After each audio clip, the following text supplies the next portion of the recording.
ನಮಸ್ತೆ ಕರ್ನಾಟಕ.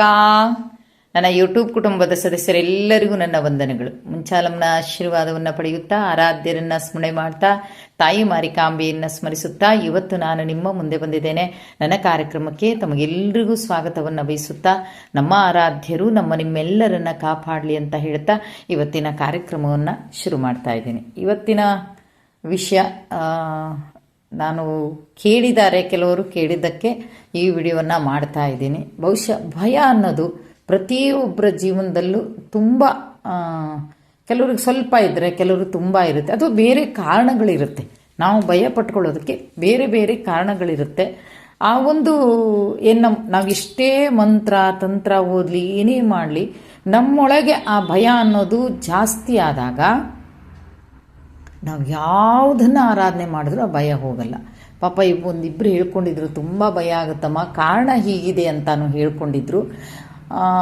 ನಾನು ಯಾಕೆ ಇದನ್ನು ಹೇಳ್ತಾ ಇದ್ದೀನಿ ಅಂದರೆ, ಇದು ನನ್ನ ಅನುಭವಕ್ಕೆ ಬಂದು ಈಗಲ್ಲ, ಸಾಧಾರಣ ಒಂದು 10-15 ವರ್ಷದ ಹಿಂದಿನ ಅನುಭವ ನಂದಿದು. ಹಾಗಾಗಿ ಈ ಭಯ ಆಗತ್ತೆ ನನಗೆ, ಈ ಕಾರಣದಿಂದ ಭಯ ಆಗ್ತಾ ಇದೆ, ನನಗೆ ಹೀಗೆ ಭಯ ಆಗ್ತಾ ಇದೆ ಅನ್ನೋರು ದಯವಿಟ್ಟು ಒಂದು ಕೆಲಸನ ಮಾಡಿ, ದುರ್ಗಾ ಕವಚವನ್ನು ಕೇಳಿ. ದುರ್ಗಾ ಕವಚವನ್ನು ಕೇಳೋದ್ರಿಂದ ಆ ತಾಯಿ ದುಷ್ಟಶಕ್ತಿಗಳನ್ನು ನಾಶ ಮಾಡುವಂಥಳವಳು. ಹಾಗಾಗಿ ದುರ್ಗಾ ಕವಚವನ್ನು ದಿನ ಸಂಜೆ ಬೆಳಿಗ್ಗೆ ಭಯ ಆಗುತ್ತೆ ಅನ್ನುವಾಗಲೆಲ್ಲ ಕೇಳಿಸ್ಕೊಳ್ಳಿ. ಆವಾಗ ಖಂಡಿತವಾಗಿಯೂ ನಿಮ್ಗೆ ಸಾಧಾರಣ ಒಂದು ವಾರದೊಳಗೆ ಅದರ ಪರಿಣಾಮ ಗೊತ್ತಾಗುತ್ತೆ. ಏನೋ ಕೇಳ್ತಾ ಇದ್ದೀನಿ ಅಂತ ಕೇಳಿಬಿಡಿ, ಭಯ ಆದಾಗಲೆಲ್ಲ ಕೇಳಿ. ಸಂಜೆ ಮತ್ತೆ ಭಯ ಆಗ್ತಾ ಇದ್ದೆ ರಾತ್ರಿ ಹೊತ್ತಲ್ಲಿ, ಅದು ಇಯರ್ಫೋನ್ ಮೂಲಕ ಕಿವಿಗೆ ಹಾಕ್ಕೊಂಡು ಕೇಳಿ. ಜೊತೆಗೆ ಈ ದುರ್ಗಾ ಕವಚವನ್ನೇ ಕೇಳಿ ಅಂತ ನಾನು ಯಾಕೆ ಹೇಳ್ತಿದ್ದೀನಿ ಅಂದರೆ, ನಾನೊಂದು 15-20 ವರ್ಷದ ಹಿಂದೆ ನಮ್ಮ ಮನೆ ಹೇಗಿತ್ತು ಅಂದರೆ, ಅರ್ಧ ಗೋಡೆ, ಅರ್ಧ ತಟ್ಟಿ ಮನೆ, ಸೀಟು, ಹೀಗೆಲ್ಲ ಇತ್ತು. ದೂರ ದೂರ ಮನೆ, ನಾವು ಇರುವಂಥ ಏರಿಯಾದಲ್ಲಿ. ಈಗೆಲ್ಲ ಹತ್ತತ್ರ ಆಗಿದೆ ಅದಕ್ಕೆಲ್ಲ. ಆಗ ತುಂಬ ದೂರ ದೂರ ಇತ್ತು ಮನೆ.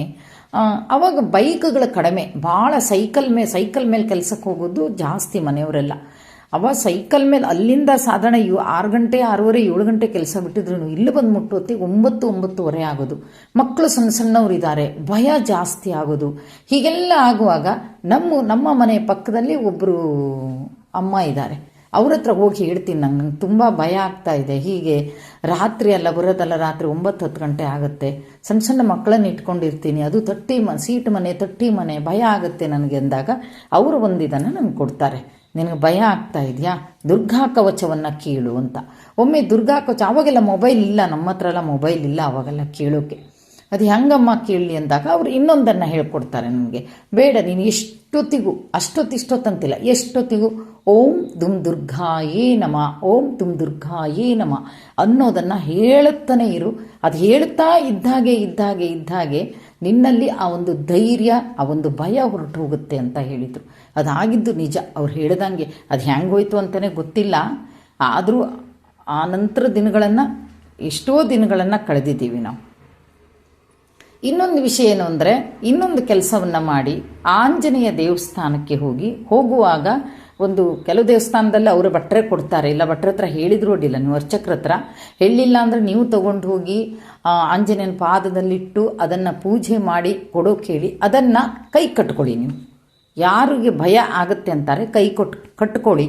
ಜೊತೆಗೆ ಇನ್ನೇನಾಗುತ್ತೆ ಅಂದರೆ, MC ಡೇಟಲ್ಲಿ ಇದಾಗುತ್ತೆ, ಅದು ಗೊತ್ತು. ಆಗ ಏನು ಮಾಡಿ ಅಂದರೆ, ನೀವು ಅದನ್ನು ತೆಗೆದುಹಾಕಿ ಮತ್ತೆ ಪುನಃ ತೆಗೆದು ಎಲ್ಲೆಲ್ಲೋ ಹಾಕಬೇಡಿ. ತೆಂಗಿನ ಸಸಿನೋ ಅಥವಾ ಬೇರೆ ಯಾವುದಾದ್ರೂ ಮಾವಿನ ಗಿಡನೋ ಎಲ್ಲಾದರೂ ಮೇಲ್ಗಡೆ ಹಾಕಿಡಿ. ಅದನ್ನು ಮತ್ತೆ ಹೋಗಿ ದೇವಸ್ಥಾನದಲ್ಲಿ ಹೋಗಿ ಇದು ಮಾಡಿಕೊಂಡು ಬನ್ನಿ, ಅಲ್ಲಿ ಒಂದು ಪ್ರಾರ್ಥನೆಯನ್ನು ಸಲ್ಲಿಸಿ ಬನ್ನಿ.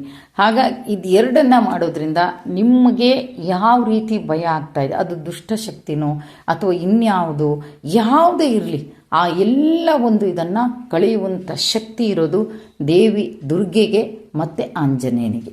ಹೌದು, ರಾಯರ ನಾಮಸ್ಮರಣೆಯನ್ನು ಮಾಡ್ತಾ ಇದ್ದೀರಿ, ನಾನು ಒಪ್ಕೋತೀನಿ. ರಾಯರ ನಾಮಸ್ಮರಣೆ ಮಾಡ್ತಾ ಇದ್ದೀನಮ್ಮ, ಆದರೂ ಭಯ ಆಗುತ್ತೆ ಅಂತ ಹೇಳ್ತಾ ಇದ್ದೀರಲ್ವಾ. ರಾಯರ ಜೊತೆಗೆ ಆಂಜನೇಯ ಮತ್ತು ದುರ್ಗಾದೇವಿಯ ಆರಾಧನೆಯನ್ನು ಮಾಡುವುದರಿಂದ, ಬಹುಶಃ ನನ್ನ ಜೀವನದಲ್ಲಾಗಿದ್ದು ನಾನು ನಿಮ್ಗೆ ಹೇಳಿದ್ದೀನಿ. ಈಗ ಮಾಡೋದ್ರಿಂದ ಆ ಭಯ ಕ್ರಮೇಣ ಹೋಗುತ್ತೆ, ನಿಮಗೆ ಖಂಡಿತ ಹೋಗುತ್ತೆ. ಹಾಗಾಗಿ ಈ ಒಂದು 2 ಕೆಲಸವನ್ನು ಮಾಡಿ ಅಂತ ಹೇಳ್ತಾ ಇವತ್ತಿನ ಕಾರ್ಯಕ್ರಮವನ್ನು ಇಲ್ಲಿಗೆ ಮುಗಿಸ್ತಾ ಇದ್ದೀನಿ. ಜೈ ಹಿಂದ್, ಜೈ ಕರ್ನಾಟಕ ಮಾತೆ. ಸರ್ವೇ ಜನ ಸುಖಿನೋ ಭವಂತು.